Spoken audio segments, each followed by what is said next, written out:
Apparently my entertainment standards were not very high, and neither was I. I don't think my brain can handle much more of this. I may have to find something else. What, though? What's a good... We'll check what to watch again. I could do some Bewitched. Dinner Friday night. I'm so sorry. Don't worry about it. It's only an inexpensive. Looks can be deceiving. See you Friday night.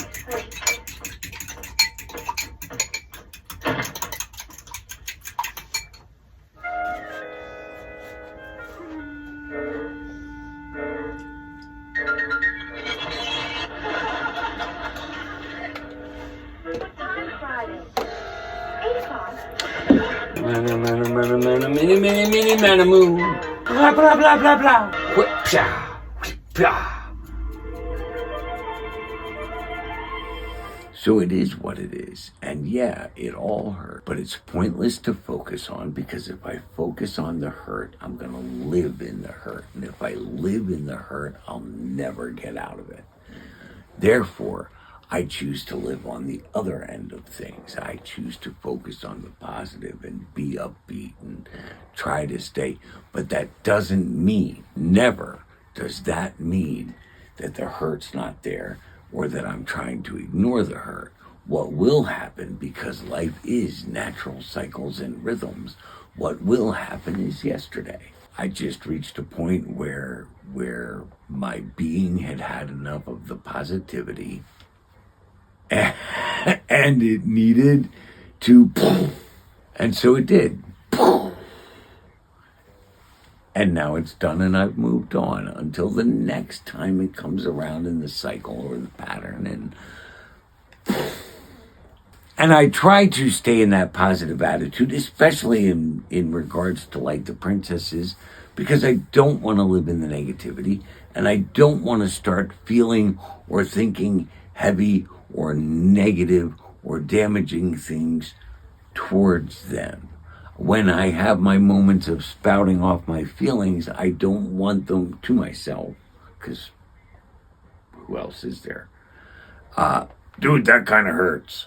You can always talk to me. Yeah, because I'm having a therapeutic discussion with the voices in my head always plays well.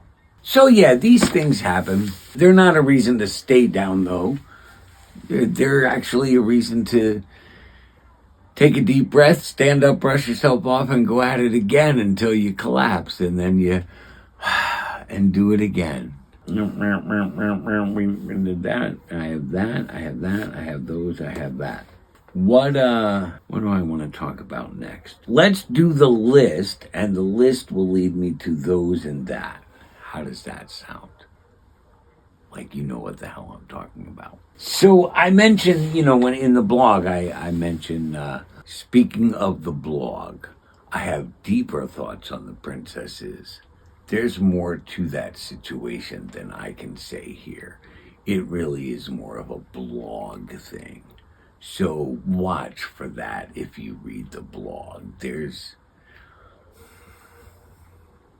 another reason I'm trying to stay out of the negative. It's sort of a survival technique. Now, in the blog, I mentioned the list, and particularly at Yule time, like the list happens, and these are the gifts I need to give. And that is a unique and very magical, I like my Yule list, but the concept of the list can be used almost in any situation, and I keep a list of things to do and things to get. And I noticed a number of years ago that, I've said it before, write it down, put it on paper, get it out of you so the universe can manifest it.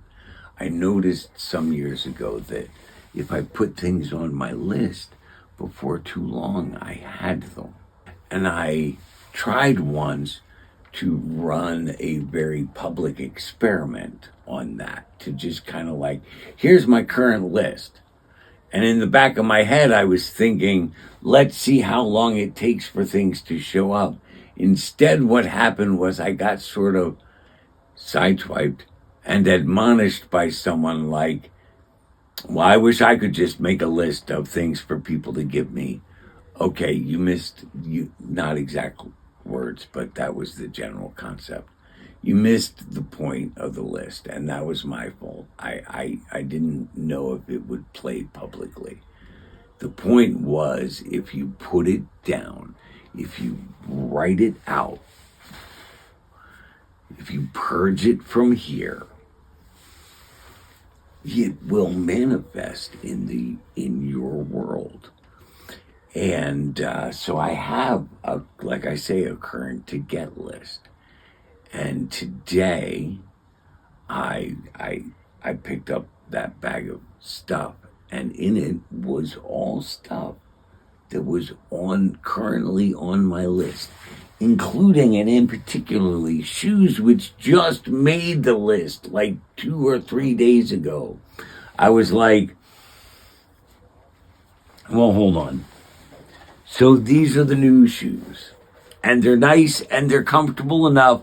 The problem is they're new and they're different, and my body, as strange as it sounds, needs to acclimate to wearing them and what it feels like to move in them. I was struggling after I put these on today, but same thing happened with this last pair of shoes when I bought it to replace its predecessor.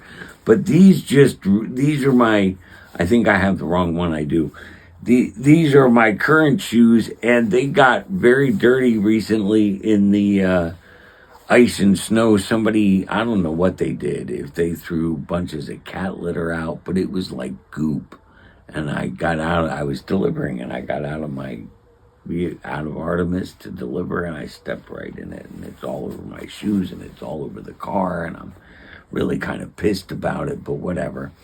Anyway, the other thing is, and you can't see it on this shoe, but this part on the other shoe on the left side is really, really pulled away from here, and that's because my foot keeps dragging still.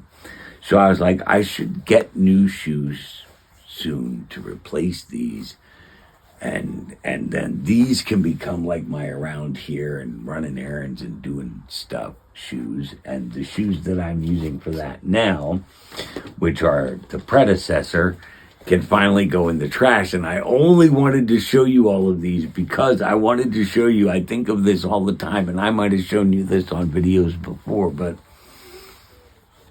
so these were my only pair of shoes when I had the stroke. And I think both in the inpatient rehab, definitely at the outpatient rehab, I wore my shoes as soon as I could, and they noticed, if you see here, the heel is all worn away on this side, and they were afraid it was because I was rocking when I walked. And I laughed and I said, no, that is from work. That is 60,000 miles a year of driving and doing this between the gas and the brake. That's what that is. That's 2 to 3 years of doing that.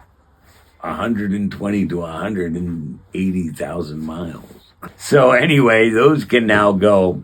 And the reason that's going to lead into other things is because those were props. And so while we're on props, I want to talk about one. This is particularly special in the first place, but because of how much it means to me to have gotten it.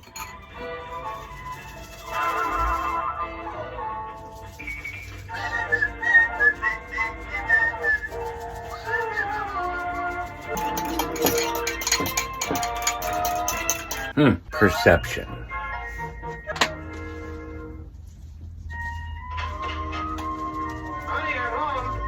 The question is, do I want to put some ham in there? I think maybe. Gertrude. Do I know her?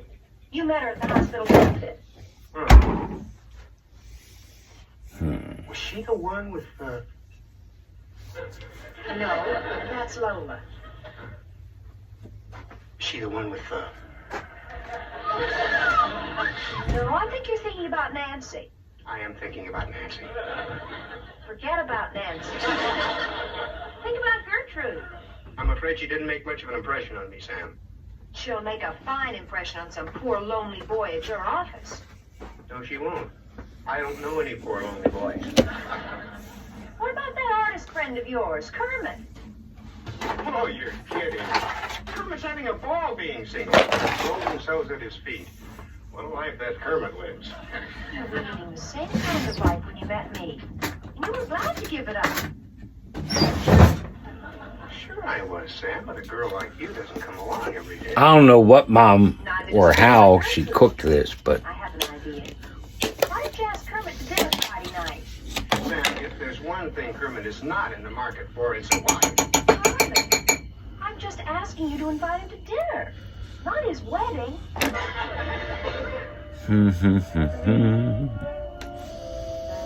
just a little bit. It's very slimy. I don't know what the problem is. Adam West on Bewitched. That face could be replaced. Oh, don't worry. They should have done a Batman and Bewitched crossover. I have to go do laundry today and get cheese. And I have some clothes to pick up. I might stop and get numbnuts, some buzz balls. All right, so I'm good to go now. I don't know what I'm doing next. I had things I wanted to say and they're gone now. Your football, she knows the bookend. Hey, how'd you girls like to see a little magic? Oh, Frank, We'll show you a little trick. Hey, man. Oh, I can do that. I didn't do that yet. I can do my morning Let me see it. stuff. Excuse me. All right, laundry's done.